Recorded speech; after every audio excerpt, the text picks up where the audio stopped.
यह कहानी है भारत के एक सुदूर गांव की, जिसे लोग छाया गांव के नाम से जानते हैं। यह गांव चारों ओर घने जंगलों से घिरा हुआ है और यहाँ सूरज की किरणें शायद ही कभी पहुंच पाती हैं। कहते हैं कि यहाँ कई रहस्यमयी घटनाएं होती हैं, जिनका कोई वैज्ञानिक आधार नहीं है। इस गांव के बारे में जानने की हिम्मत कम ही लोग करते हैं, क्योंकि यहाँ से लौटकर आने वाले लोग अपनी कहानी बताने से पहले ही पागल हो जाते हैं। कहानी की शुरुआत साल 1990 की बात है। एक युवा पत्रकार अरुण, जो रहस्य और रोमांच की कहानियों को उजागर करने के लिए जाना जाता था, ने छाया गांव के बारे में सुना। उसे गांव के बारे में एक बूढ़े साधु ने बताया था, जो कहता था कि यह गांव एक श्राप का शिकार है। अरुण ने ठान लिया कि वह इस गांव के रहस्य को उजागर करेगा। उसने अपने कुछ दोस्तों को इस अभियान में शामिल होने के लिए राजी किया। साथ में वे 4 लोग थे: अरुण, उसकी दोस्त नेहा, एक स्थानीय गाइड रमेश और उनका कैमरामैन विकास। गांव का सफर। गांव तक पहुंचने के लिए उन्हें 3 दिन का पैदल सफर करना था। पहले दिन जंगल के रास्ते आसान थे, लेकिन जैसे जैसे वे आगे बढ़े, रास्ते घने और डरावने होते गए। रात के समय अजीब सी आवाजें सुनाई देती थीं। कभी किसी बच्चे के रोने की आवाज, तो कभी किसी महिला के गाने की। दूसरे दिन उन्होंने रास्ते में एक टूटी फूटी झोपड़ी देखी। वहां एक बूढ़ी औरत बैठी थी। उसने उन्हें चेतावनी दी, आगे मत जाओ। गांव के अंदर जो गया वह कभी वापस नहीं आया। लेकिन अरुण और उसके साथी उसे नजरअंदाज करके आगे बढ़ गए। गांव का पहला दृश्य। तीसरे दिन की शाम को वे छाया गांव पहुंचे। गांव में अजीब सन्नाटा था। वहां की झोपड़ियां टूटी फूटी थीं, लेकिन ऐसा लगता था कि जैसे कुछ समय पहले तक वहां लोग रहते थे। गांव के बीचों बीच एक पुराना बरगद का पेड़ था, जिसकी शाखाएं इतनी घनी थीं कि उसकी छाया गांव के बड़े हिस्से को ढक लेती थी। पेड़ के पास एक पत्थर पर कुछ प्राचीन लिपि में लिखा हुआ था। गाइड रमेश ने बताया कि यह एक चेतावनी है, लेकिन वह इसे ठीक से पढ़ नहीं पाया। रात होते ही अजीब घटनाएं शुरू हो गई।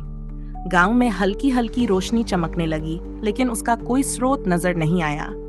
नेहा ने देखा कि एक झोपड़ी के अंदर कोई परछाई हिल रही थी। जब वे झोपड़ी के अंदर गए तो वहां कुछ भी नहीं था। आधी रात को अरुण ने सुना कि कोई उसका नाम पुकार रहा है। जब वह उस आवाज का पीछा करता हुआ गांव के किनारे तक पहुंचा, तो उसने देखा कि वहां एक कुआं है। कुएं के पास एक परछाई खड़ी थी। जैसे ही उसने परछाई को पास से देखना चाहा, वह गायब हो गई। गाइड रमेश ने बताया कि गांव के लोग इस कुएं को श्रापित मानते थे। कहा जाता है कि इस कुएं में सैकड़ों साल पहले एक साधु ने अपने प्राण त्यागे थे और उसने गांव को श्राप दिया था कि जो भी यहाँ आएगा वह अपनी सबसे कीमती चीज खो देगा। अगले दिन अरुण की टीम ने गांव से बाहर निकलने की कोशिश की, लेकिन जितना वे बाहर निकलने की कोशिश करते, उतना ही वापस गांव में पहुंच जाते। ऐसा लगता था कि गांव उन्हें अपनी कैद में ले लिया है। नेहा ने महसूस किया कि उसका मन भारी हो रहा है, जैसे कोई उसकी आत्मा पर कब्जा करना चाहता हो। रमेश डर के मारे भागने की कोशिश करने लगा, लेकिन वह अजीब तरीके से बेहोश होकर गिर पड़ा। गांव का अंतिम रहस्य। अरुण ने गांव के बीचों बीच स्थित बरगद के पेड़ के पास जाकर ध्यान से निरीक्षण किया। वहां जमीन के नीचे से एक हल्की हल्की आवाज आ रही थी। उन्होंने उस जगह को खोदने का फैसला किया।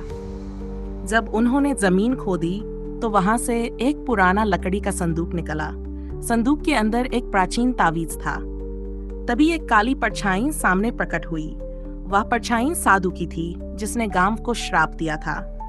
साधु ने कहा, तावीज को यहाँ से ले जाना ही तुम्हारी मुक्ति है, लेकिन इसकी कीमत तुम्हें चुकानी होगी। अरुण ने साहस दिखाते हुए तावीज उठाया। उसी पल गांव की जमीन हिलने लगी, झोपड़ियां गिरने लगीं और पेड़ अपनी जड़ों से उखड़ने लगा। लेकिन जैसे ही अरुण ने तावीज को गांव से बाहर लाने की कोशिश की, उसकी दोस्त नेहा अचानक गायब हो गई। अंत अरुण, रमेश और विकास किसी तरह गांव से बाहर निकलने में सफल रहे, लेकिन वे नेहा को कभी वापस नहीं पा सके। कहते हैं कि आज भी छाया गांव में नेहा की आत्मा भटकती है, और जो भी वहां जाता है उसे यह गांव अपनी कैद में ले लेता है। क्या आप छाया गांव का रहस्य सुलझाने की हिम्मत करेंगे?